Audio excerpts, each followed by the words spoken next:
Alright guys, welcome back to the Red Eagle. I know it's been a while since I last uploaded an election prediction, and I have increased my channel by probably about 850 subscribers since then, and I'd just like to say thank you, and because one of my videos has blown up recently. It's at about 75,000 views now.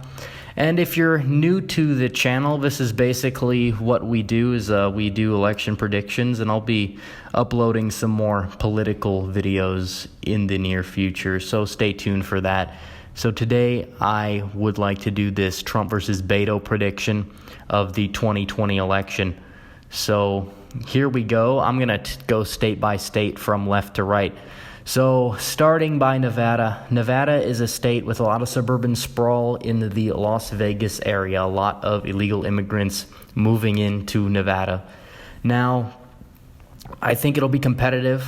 I think the polls are going to show Trump's going to win, and you can't trust the polls in Nevada because they always favor Republicans. So I think that Nevada would put that in the lean Beto category. I know Beto's pretty far left, so it'll be close because he wants to tear down the wall. I don't think a lot of people like that, which brings it to Arizona, which is kind of like the polar opposite at this point. I think it's going to go Trump by probably about 5 points. As for the state of New Mexico, I would put that as likely Beto. It's right next to Texas. It's got that, part of that twin state, type of thing, and Beto's from El Paso. He's definitely going to appeal a lot more to New Mexico, not only the Latinos there, but some of the white folk as well. In Colorado, Beto is for the legalization of weed. I believe that Colorado will be likely Beto, simply for the fact that that is their main industry. That is the main issue people there are going to vote on. Now, down in Texas. Texas is Beto's home state. I still had it in leans Trump. I think he'll win it by probably about 4 to 5 points anyways. Exit polls there showed Trump is probably a little bit more popular there than Ted Cruz is in Texas. And also it shows that Republicans didn't turn out at the levels Democrats did, and in a presidential election they will. So I think Trump will win it by around 5 points. Iowa, I'll put that is likely will go to BETO. Trump will likely beat BETO in Iowa. He'll probably win it by about 10 points again. Beto doesn't have the appeal in the Rust Belt that Trump has. Look at the economic measures that are happening. Every economic measure is better under Trump. Even though it was getting a little bit better before he took office, it's gone up substantially, the stock market in particular. Now, looking at Minnesota likes these strange, weird candidates. BETO is one of them.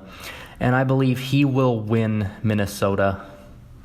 It'll be close. Minnesota has trended Republican over the past couple general election cycles. And I know a lot of people, a lot of liberals especially, are commenting, boasting about the midterms. Yet the midterms are much different than a presidential election for various reasons. One is that Republican candidates are seen in more of an unfavorable light due to Trump being the incumbent no matter what happens. The same thing happened with Reagan as an incumbent. He lost a lot of seats. It didn't change the fact he won 49 states. So it's just the way it goes time after time again. And the pendulum always swings back in the other direction, which brings us to Wisconsin. I think Trump wins Wisconsin probably by around 3 to 4 points. This is a state where his approval rating in the exit polls, which are from a left-skewed demographic, as I was stating earlier, showed it was at 48%. Now, I don't think that BETO is going to be a very popular candidate when he can barely fill up a Starbucks in their most liberal city of Madison there. I don't think he's going to be the right candidate. I think if you want a far-left candidate for the Rust Belt, I think Sanders is the way to go. I don't think Beto has much of a policy stance on trade. And again, I think that since Mayor Pete is in the race, I think he is going to be screwed anyways, but I felt like I have to make this prediction anyways because I've been talking about it for a while. Now, Michigan, I think, will lean Trump. Auto companies moving back is going to help a lot there. Ohio, likely Trump. Trump will likely win Ohio. He's probably going to win it by around 10 points. It's just Ohio's become more red recently. Republicans won the midterm vote in the House there by 4 points. Now, Ohio is a state as like 60% non-college educated white voters. That's probably going to deliver him the state alone, no matter who the nominee is. Pennsylvania will be in the tilt Trump category. I believe that, screw it. I'm going to change to lean Trump, simply for the fact that Beto Cuck is a very anti-coal. He's very pro, the climate, big climate, instead of big coal. Trump's the candidate that represents the coal companies much better. He'll probably get a lot of those voters to turn out for him in high numbers again that didn't really show up for the midterms there in Pennsylvania. Now, in the state of Virginia, it's going to be in play because of all the chaos there recently. I still think Trump's got a chance, but I think that Beto Cuck is going to win Virginia. North Carolina, a lot of military bases there, and the big cities are growing in their suburbs there, but I don't see it this time around. Again, I think Trump's probably going to win it, maybe by even a larger margin than he did. It's a Mitt Romney state. Trump won it by 3. He could have a chance to win it by 5, especially all the things he did for VA, high veteran population there because of the military bases.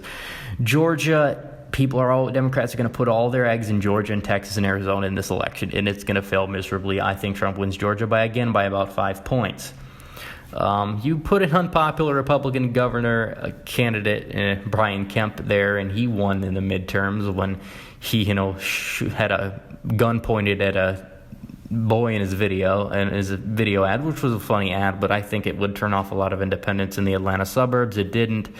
Stacey Abrams, being a sore loser, is going to turn off a lot of Georgians there fundamentally as well.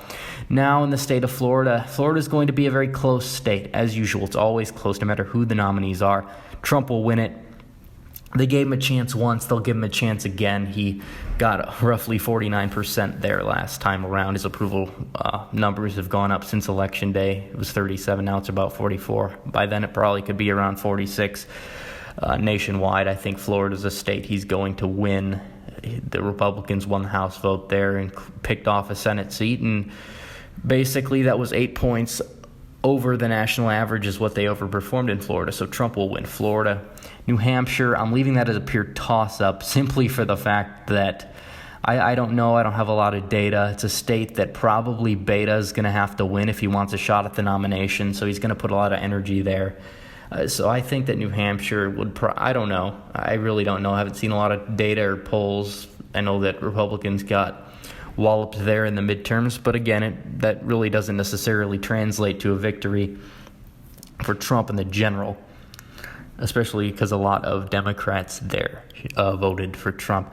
Now, in Maine, I see Maine at large being lean. I see Beto having a little bit more appeal here because he is, kind of a younger white man. He's acts like a crackhead that might appeal to the opioid addicted individuals living in the Northeast.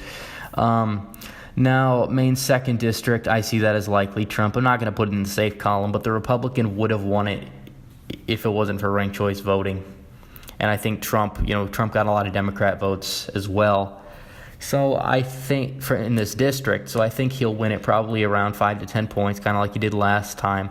And Nebraska's 2nd, I also put this in the likely column. A lot of establishment Republicans here. Trump won it narrowly in 2016, but the Republicans won it by a wider margin in 2018 against a decently funded candidate. So I do think Trump would win that. So I think the final map is going to be Trump 306, Beta O'Cuck or Beto O'Rourke, whatever you want to call him, depending on what your political affiliation is. You guys already know my bias here. That's okay. I welcome all viewers to my channel. So he'll get 228. Trump will win all the states he won in 2016. I can't see him losing it. All right, guys, thanks for watching. Please like this video, comment, subscribe, and hit the bell for notifications. Follow us on Twitter, Instagram, and like us on Facebook. Links in description. And please donate to the Patreon as we're listener supported. The link for that is also in the description, and you'll get some free stuff for that.